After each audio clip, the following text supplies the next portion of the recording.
มื้อนี้ก็มากับเบาเอ็นเนาะบ่ได้พ้อกันหึงแล้วเนาะคือว่าค่อนข้างจะโดนพอสมควรจักเดือนแล้วเจ้าว่าประมาณปีกว่าๆเลยได้แม่นบ่แม่นและตั้งแต่ตั้งแต่เริ่มตั้งเฮือนไอ้แก้วโอ้แม่นอลีนะพี่น้องคือว่าครบปีแล้วเนาะครบปีแล้วเพราะว่ามันก็วิทย์แรกหนึ่งแล้วเด้ปีกว่าๆเลยได้ก็คือช่วงนั้นกำลังคิดตั้งเฮือนไอ้แก้วทั้งเบาเอ็นก็เลยกำลังเฮ็ดโค้งนะกำลังตีโค้งไว้นะแล้วเบาเอ็นก็บ่ได้ไปเลยพี่น้องเอ้ยเนื่องจากว่าระยะทางมันไกลค่าใช้จ่ายหลายเบาเอ็นไปกลับน้ำมันเบิดมื้อละ200,000กับอีกอย่างรถก็รถอันนี้มันก็ค่อนข้างจะเปลืองรถระบบคาบูเนาะโมเมนต์หัวซีก็คือเหตุผลที่เบาเอ็นบ่ไปประจำการทันต่อก็คือลองยุ่งประเด็นลงมาเบิ่งหนึ่งมาบ่อนนอนที่พักอาศัยบ่นอนมันกับบ่มีบ่สะดวกนอนกลางดินกินกลางหญ้าก็บ่พอนอนในพื้นบ้านเพิ่นซองมากะบวกกับเบาเอ็นกินหยังก็กินยากเป็นคนเป็นโรคกระเพาะกินตำกินอีหยังกะบ่ได้นะพี่น้องกินจะคลองสดๆใหม่ๆเนาะนี่กินรสจืดๆก็เลยว่ายากแล้วก็3มาเส้นทางเนาะ3มาก็ระยะเส้นทางคือ3อย่างเนาะแม่นถ้าว่า7-10กิโลนี่ไปได้โอ้7-10กิโลก็ถือว่าไกลเด้เพิ่นก็ไปได้เนาะแม่นไปได้นะก็คือเบาเอ็นเพิ่นถอนตัวออกจากที่นั่นก็คือ3อย่าง1มาที่พักอาศัย2มาก็คืออาหารการกิน3มาระยะทาง100กว่าลักเกือบ200เนาะพี่น้องก็เลยเพิ่นก็เลยมาหาถ่ายทำแถวบ้านเนาะปัจจุบันนี่ก็ถ่ายเคสได้ทางเจ้าปัจจุบันนี่ก็วัดน้องพระจีนเพิ่นแหละโอ้น้องปลาจีนถ้าประพรมีโอกาสก็สิได้ไปอัปเดตอยู่เนาะพี่น้องว่าช่วง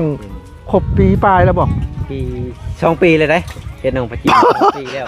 ที่เฮาซื้อดินนะแม่นปีปลายแล้วเกือบ2ปีแล้วไวเนาะก็คือบางแอนก็ประจำอยู่น้องปลาจีนบ่หลักๆหรือว่าน้องปลาจีนแล้วก็มีอยู่บ้านตรงมะแงวนำแน่นะตรงมะแงวปัจจุบันนี่เฮ็ดหยังสร้างห้องน้ำให้เพิ่นห้องน้ำให้ครอบครัวใดเนาะสร้างเซโอ้เฮ็ดห้องน้ำทำหน้าที่หัดห้องน้ำน้องปลาจีนก็ทำหน้าที่เฮ็ดเฮือนบ่โอ้ก็เดี๋ยวนี้เพิ่นก็ถือว่ามีงานเนาะพี่น้องมีงานเข้าอยู่เนาะปัจจุบันนี้ก็ได้เนาะผู้เดียวพี่น้องเอ้ยบ่มีทีมงานบ่เว้ยมีทีมงานเดียวพี่น้องเอ้ยคือบ่มีทีมงาน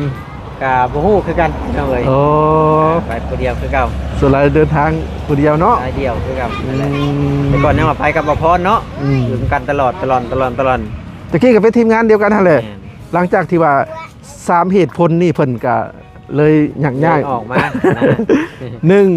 1ที่พักอาศัยบ่สะดวก2การกินบ่สะดวก3ระยะทางไกลนะพี่น้องคือนี่แหละตามทุกคนเห็นนั่นแหละเนาะถ้าว่าเฮาบ่เป็นกระเพาะกินได้เบิดทุกอย่างนะก็อยู่ได้บ่อยู่ได้แต่ว่ากินยังมันก็ไม่ว่ามันบ่สะดวกกับกระเพาะเฮานะก็เลยว่าอยู่ฝุ่นก็มีแต่ปิ้งไก่ตร้านอาหารเพิ่นก็ถอนตัวได้เพิ่นบ่ไหวแล้วอันละทีบ่นั่นนะเพิ่นยกเลิกแล้วเพิ่นก็สิทำบัตรไปประเทศไทยได้เพราะว่าเขตเท่านั้นอยู่ได้ก็คือห้านพวกขายปิ้งพวกเขตเท่านั้นเวลาเขาเข้ามาในตลาดแล้วเขาจะซื้อปิ้งไก่ดำปิ้งอะไรไปกินกับข้าวเหนียวนะอย่างประมาณเขตนอกเนาะนั่นแหละประพรก็อุกใจได้ไปอยู่เพิ่นก็ได้อุกใจการกินบางทีประพรก็คิดแล้วก็เศร้าใจบางทีประพรกินข้าวบ่อิ่มอยู่พุ่นบางทีประพรก็เดินทางมากินอยู่บ้านได้บางทีกินอยู่พุ่นมันบ่สะดวกนะเนาะมันบ่มีอาหารหลายอย่างว่าไงมีแต่เฟอร์กับเปียกแล้วอาหารคล้ายกับข้าวมันมีอาหารเดียวนั่นอาหารอื่นผัดมีแต่ว่าปิ้งไก่กับส้มตำนะมันกินโมเลวแม่นแหละนะพี่น้องแต่ว่าอาหารสดอาหารยังกะพอมีอยู่ยามฤดูกาลอาหารฤดูกาลแต่เฮากะบ่มีแนวเฮ็ดเนาะแม่นแหละก็เลยว่าตัดสินใจบ่ไปดอกว่าก็คือช่วงนี้บ่ได้ไปแล้วเนาะบัดนี้บ่ได้ไปแล้วพอแอนเพิ่นก็เริ่มจะได้ออกคลิปตัวเองอยู่บ่ก็ได้เปิดแล้วโอ้เพิ่นก็คือเพิ่นมีน้องนะพี่น้องก็คือเริ่มเอาลูกแล้วเนาะปัจจุบันนี้เมียทางเจ้าตั้งท้องจักเดือนแล้ว4 เดือนแล้ว4 เดือนยังอีก5 เดือนก็จะได้ออกเนาะก็คือทางบ่แอนนี่เพิ่นไปตั้งท้องไปพากท้องอยู่จังหวัดมุกดาหารเนาะแม่นวัดมุกดาหารก็คือเคยผ่าอยู่ลาวแล้วเกิดเหตุการณ์นี่แหละทุกคนติดตามอย่างแท้จริงก็น่าจะฮู้ดีเนาะแล้วก็เลยไปตั้งท้องอยู่พุทธก็เลยว่าทุกเดือนไปทุกเดือนบ่แม่นวันที่8 เดือน 8นี่ก็ไปอีกนะโอ้อีก เดือนหนึงก็ไปนะ แต่ว่าไปผู้ค่าใช้จ่ายก็สูงได้เนาะ มันก็สิมีค่าจำบัตรจำอิหยังเฮาต่างๆ ค่าเดินทางอะไรเนาะ เดินทางมันก็โอ้ ยากอยู่ค่าเดินทาง แต่ว่ามันก็จำเป็นนั่นแหละจำเป็นแต่ฝ่าแล้วก็ไปแต่เช้าๆแล้วตอนถูก9 โมงแต่มาก็4 โมงไปเพื่อรอคิว คนหลายบ่ คนหลังจะหลายกับอีกอย่างเฮาก็เป็นคนลาวเนี่ยเพิ่นว่าเพิ่นไปจับบัตรก่อนเฮาเลยเด้เอามาชวนมากมันจะถึงคิวสุดท้ายนะถ้าว่าบ้านเฮาอยู่หั่นมีคนจับให้เลยได้แต่ว่าญาติพี่น้องมียังจับ มี ให้ หมู่คู่เนาะมีคนลุงคุยไปจับบัตรแต่ว่าเบาเอ็นไปอันฝากท้องอยู่ในคลินิกบ่ คลินิกแต่ว่าเนี่ยมันจะไปคลอดแล้วก็ไปคลอดอยู่โรงพยาบาล โรงพยาบาล คล้ายๆแบบว่าเป็นคนไข้ของเพิ่นนะถือว่าแพงได้ค่าคลอดกับทางท่านหมอเพิ่นบอกประมาณ 30,000 กว่าบาท โห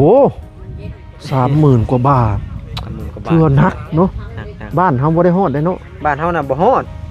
2-3 ล้านก็คลอดได้ กว่าได้ กว่าบ่ได้นี่นะ ไปกินนี่ก็ยังเบิดรวมค่าอยู่กินก็เบิด10 ล้านบ่ได้ โอ้เดี๋ยวนี้แพงเลยเนาะ ค่าห้องเช่าอีกเด้ อันน่ะ 30,000 เพิ่นว่าบ่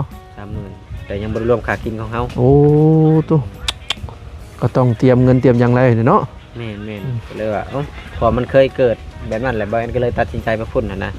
เอาแบบที่มัน ก็ต้องสู้นะ แม่นแหละเพราะว่ามันเคยเกิดเรื่องเหตุการณ์ขึ้นมาเนาะทุกคนที่ติดตามทางเบาแอน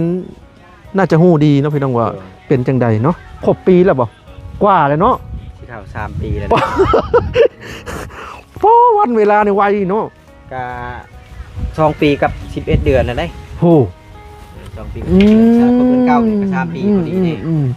ปอตัวแป๊บเดียววันเวลาเนาะพี่น้องพอคิดว่าดำปีดำใดเนี่ยบ่แม่นโดนแล้วเนาะเอาโอเคเบาแอนก็ทักเจ้าก็อุกใจบ่ช่วงนี้ อุกใจอยู่ได้ อุกใจเรื่องเงินเนาะ เรื่องขึ้นคำนี่แหละการเดินทาง เพราะว่าเวลาสิเกิดลูกเขาต้องเตรียมเงินไว้สัก50,000บ่ได้เนาะ ระดับผู้แล้ว เพื่อเอากินเพื่ออยู่ ก็แห่งดีให้นะพี่น้องเอ้ย แต่เจ้ามีเงินแล้วบ่ช่วงนี้ ค่ะมีพอได้ใช้นี่แหละ แต่ว่าเงินที่เตรียมไว้ยังบ่มีเนาะ ไม่เห็นแม่นก็มีแต่ว่าพยายามหาไปเรื่อยๆพี่น้องเอ้ยเพื่อว่าให้มันได้ตามเป้าหมายถ้าว่าได้บ่ได้ก็ยืมพี่ยืมน้องไปก็จำเป็นนั่นแหละ จำเป็นต้องยืมมาเลยพี่น้องเนาะเพื่อจะให้ปลอดภัยนั่นแหละเนาะเอาโอเคจังได๋ก็สู้ๆนะพี่น้องเอาไปก่อนว่างั้นไปก่อนพี่น้องเอ้ยสิเดินทางเข้าในตัวเมืองสวรรค์ซึ่งจากนี่ไปประมาณน่าจะ60 กิโลนี่แหละเนาะครับก่อนเด้อ ทางหญ้าทางชาวใบเนาะพี่น้องก่อนที่ทางประพรจะเจอทางเบาแอนเพิ่นก็คือมื้อวันก่อนทางประพรได้เอาน้ำมนต์ไปให้ทางชาวใบนะพี่น้องก็เลยไปกับเบาแอนเนาะก็เลยได้สอบถามเรื่องราวของเพิ่นนะพี่น้องแต่ก่อนทางเบาแอนก็เคยไปกับประพรตลอดนะพี่น้องก็คือเป็นทีมงานเดียวกันนั่นแหละเนาะก็คือเหตุผลที่เพิ่นถอนตัวออกจากทีมงานก็คือ1บ่มีที่พักอาศัยช่วงนั้นนะพี่น้อง2แล้วก็การกินการอยู่ก็บ่สะดวก3ระยะทางก็ไกลเนาะเพิ่นก็เลยถอนตัวออกนะพี่น้องช่วงแรกๆทางทีมงานเฮาก็มีเบาพรเบาลาแล้วก็เบาแอนนะพี่น้องหลังจากเบาแอนถอนตัวแล้วก็มีทางเบาสัญญาเข้ามาเนาะเบาสัญญาเข้ามาแล้วก็มีเบาน้อยเสียงรายแล้วก็มีเบาลาน้อยนะพี่น้องแต่ก่อนก็ลายอยู่ทีมงานเนาะหลังจากนั้นก็ถอนตัวเทื่อละคนนะพี่น้องสรุปแล้วตอนนี้ยังเหลือแต่เบาพรกับเบาลา2 คนนะพี่น้องส่วนเบาน้อยก็ถอนตัวไปรักษาอยู่บ้านแล้วนะพี่น้องช่วงนี้ก็ทางเบาพรก็คือว่าง่วมเงานะพี่น้องบ่สดบ่ซื่นแล้วก็ยอดวิวก็บ่หลายนะพี่น้องเริ่มท้อแท้กับทางเบาพรกันหลายเนาะช่องยูทูบเบอร์หลายๆคนก็เริ่มท้อแท้กันหลายนะพี่น้องโดยเฉพาะก็คือบ่าวซาลีก็ถอนตัวออกจากทางทีมงานบ่าวแซแล้วเนาะเพิ่นก็ไปเฮ็ดเวียกอยู่ฝั่งไทยเนาะแล้วก็บ่าวคำไผคนกู้ก็บ่เห็นนะพี่น้องช่วงนี้แล้วก็มีหลายคนเนาะเริ่มท้อก็บ่ว่าสิเป็นทางบ่าวจอยบ่าวคำบ่หลายๆช่องนะพี่น้องช่วงนี้ยอดวิวตกรวมทั้งบ่าวพรนั่นเองเนาะปัจจุบันนี้ทั้งทีมงานทั้งบ่าวพรก็มี2 คนนะพี่น้องมีทั้งบ่าวพรแล้วก็บ่าวลาเนาะก็อยู่กันไปแต่บ่ฮู้ว่าสิฮอดคันใดเนาะบางทีถ้าบ่ไหวอริบ่าวพรก็จะอาจจะถอนตัวนะพี่น้องเนาะยอดวิวก็ตกต่ำนะพี่น้องรายได้จาก YouTube ก็น้อยนิดเดียวนะพี่น้องรายได้เดือนละ100-200นะพี่น้องถ้าเป็นเงินบาทไทยก็5-6,000เนาะแต่ว่าเฮาใช้จ่ายคือหลายกว่าหั่นนะพี่น้องค่าน้ำมันรถค่ากินคือตีไปมื้อละ200,000นะพี่น้องก็ตกอยู่เดือนนึง6 ล้านนะพี่น้องแล้วเนาะพี่น้องสำหรับคลิปนี้บ่าวพรก็สิได้ขอตัวลำลาก่อนเนาะเอาไว้ EP หน้ามาพอกันใหม่นะพี่น้อง EP หน้าบ่าวพรจะไปทางใดก็รอติดตามกัน กันต่อไปเด้อเนาะพี่น้องเนาะจังใดก็ให้พ่อพี่น้องเป็นกำลังใจให้ทางซุมเฮาแน่เนาะช่วงนี้ก็ซุมเฮาก็โอ้ถือว่านักนาสาหัสเนาะพี่น้องช่วงนี้เนาะเอาพี่น้องเอ้ยไปก่อนเด้อบัดนี้